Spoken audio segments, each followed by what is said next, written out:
సచివాలయం తాకట్టు పెట్టొద్దని రాజ్యాంగంలో ఉందా? కొడాలి నాని.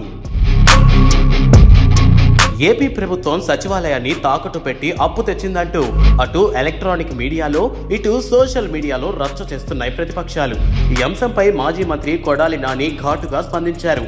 సచివాలయం కేవలం 10 ఎకరాల ప్రభుత్వ ఆస్తి మాత్రమే అని, సచివాలయం తాకట్టు పెట్టొద్దని రాజ్యాంగంలో ఏమైనా రాసి ఉందా అని ప్రశ్నించాడు.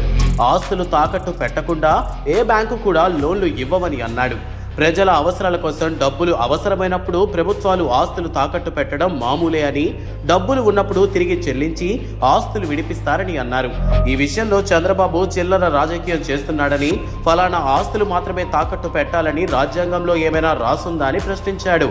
ఈ రాష్ట్రానికి ఉన్న 4 లక్షల కోట్ల అప్పులో చంద్రబాబు చేసిందే 2.5 లక్షల కోట్లు ఉందని, జగన్ చేసింది 2 లక్షల కోట్ల రూపాయలే అని అన్నాడు. సచివాలయం కేవలం 10 ఎకరాల పొలం మాత్రమే అని, ఎకరాకు 2 కోట్లు అనుకున్నా కూడా దాని విలువ 20 కోట్లు మాత్రమే అని అన్నారు.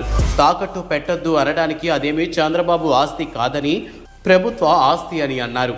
ప్రభుత్వానికి ఉన్న వెసులుబాటును బట్టే దేన్నైనా తాకట్టు పెట్టుకోవచ్చని, చంద్రబాబు పెట్టినవి మాత్రమే తాకట్టు పెట్టాలని అంబేద్కర్ రాసిన రాజ్యాంగంలో రాసి ఉందా అని ప్రశ్నించారు.